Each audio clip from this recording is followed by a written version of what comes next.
अपना सर झुका देते हैं।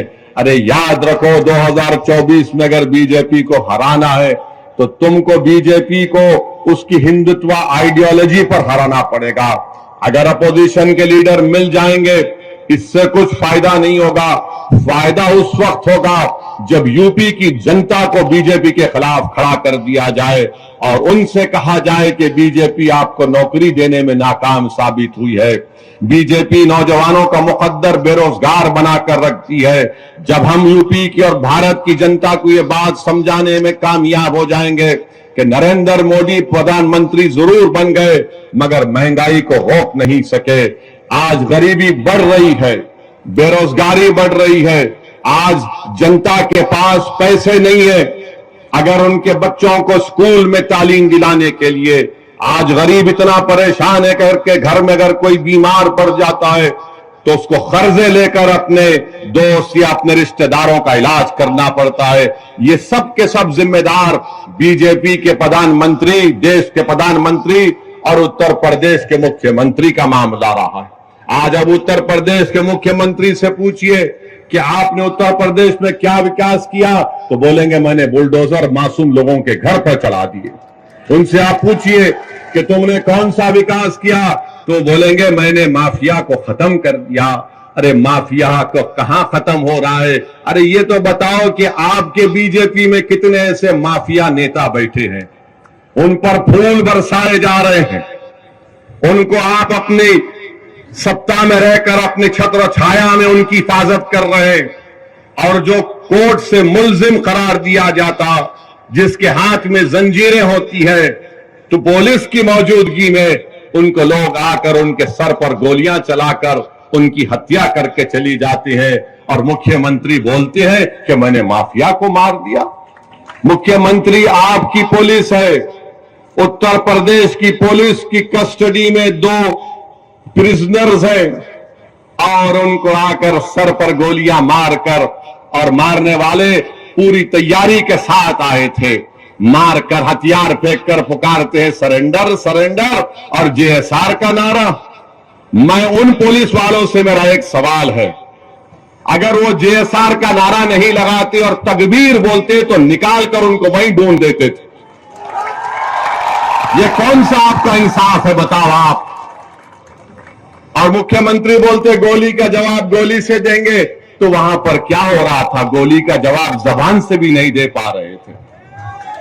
आपकी कस्टडी में किसी की हत्या हो जाती, छोड़ दिए थोड़ी देर के लिए, उन मुल्जिमिन का नाम अतीक और अशरफ था मगर आपकी कस्टडी में थे, आपने उनको नहीं बचा पाए और आप बड़े बड़े बुलंदबांग दावे कर रहे हैं हम ऐसा कर देंगे। अरे तुम्हारी कस्टडी में जो प्रिजनर है तुम उसको नहीं बचा पाए। और मैं कह रहा हूं कि एनकाउंटर चाहे किसी समुदाय का हो, उसका नाम कुछ भी हो, एनकाउंटर से लोकतंत्र कमजोर होता है। एनकाउंटर से लोगों का विश्वास लोकतंत्र में, जमहूरियत में कम होता है। एनकाउंटर से कोर्ट जो कानून और इंसाफ के ऊपर अगर कोई इंसाफ करना है तो कोर्ट का काम है। जनता का एतमाद कोर्ट से कम हो जाएगा, जनता का एतमाद पुलिस से कम हो जाएगा, क्योंकि अगर कोई सत्ता में बैठकर ये तय करेगा कि कोर्ट फैसला नहीं देगा, मैं गोली से इंसाफ करूंगा, तो जमहूरियत खत्म हो जाएगी। लोकतंत्र को अगर मजबूत करना है तो गोली से नहीं, कोर्ट से इंसाफ करना चाहिए। आखिर वो कौन लोग हैं? मैं फिर से पूछ रहा हूं उत्तर प्रदेश के मुख्यमंत्री से कि जिन लोगों ने इलाहाबाद की सरजमीन पर उन दोनों को गोली मारी, आखिर वो कौन लोग हैं कि उनके एक जो जिसने गोली मारी उसके घर पर झोपड़ी में रहती है उसकी मां, आखिर कैसे उसके पास 8-8 लाख के 2 वेपन आए 16 लाख के? क्या इनको पैसा पाकिस्तान से आया? योगी आदित्यनाथ बताओ हमको, क्या आईएसआई ने उनको पैसा दिया था? क्या ये लश्कर तैयबा के एजेंट थे या नाथूराम गोडसे की नाजायज औलाद थी? ये या तो हाफिज सईद की नाजायज औलाद या फिर गोडसे की नाजायज औलाद हो सकती है। ये मुख्यमंत्री बोलते नहीं है कि कौन है, कौन उनके पीछे है, कि कौन उनको वो 8-8 लाख की एक एक रिवॉल्वर दिया, सेमी ऑटोमेटिक। कहां से हथियार इनको आए, कोई सब भूल गए। मीडिया वाले 3 दिन 4 दिन तक खूब चलाए, उसके बाद बाबा के राज में जो हो रहा वो खामोश बैठ गए, बोले महाराज का मामला है। अरे ये तो दिखाते कि भाई कहां से वो रिवॉल्वर आई। 8-8 लाख के 2-2 वेपन, 16 लाख की वेपन। अच्छा आप ये बात समझो, हम यहां पर दासना को क्यों आए? एक तो हाजी आरिफ, हम उनको बहुत मोहब्बत करते, बहुत चाहते उनको। दूसरा हमारा आने का मकसद यह है कि हम पर जो लोग गाड़ी पर हमारे पर गोलियां चलाए थे, वो भी हमारे पीछे चल रहे थे। यहां पर यहीं पर टोल गेट पर गोली चलाए, तो हम सोचे कि अगर नहीं जाएंगे तो वो नाथूराम गोडसे की औलाद, वो दोनों को लगेगा कि डर के नहीं आया हो ऐसी।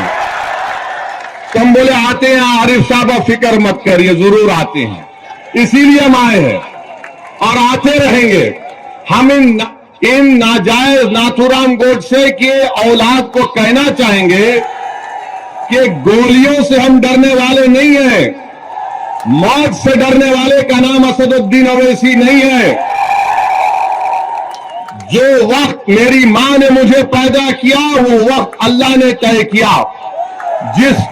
जिस वक्त इस दुनिया से हमारी आंख बंद होगी, वो वक्त भी अल्लाह तय करेगा। और अगर अल्लाह हमारी जिंदगी में शहादत लिखा है, तो अल्लाह का लाख लाख शुक्र कि हम मौत अगर जिंदगी में आ जाए और शहीद बन के जाएंगे, तो इससे बढ़ के इनाम इस गुनाहगार को क्या मिल सकता है? मगर तुम्हारी गोलियां, तुम्हारी ताकत, तुम्हारा जुल्म हमारी आवाज को दबा नहीं सकेगा। हम जालिम को जालिम बोलेंगे और तुम्हारी गोलियों का जवाब हम सीना तान कर मुकाबला करेंगे, मगर अपने सरों को नहीं झुकाएंगे। तो मेरे अजीज दोस्तों और बुजुर्गों, आपसे यही इल्तिजा और गुजारिश है कि आप अपने वोट का सही इस्तेमाल करिए।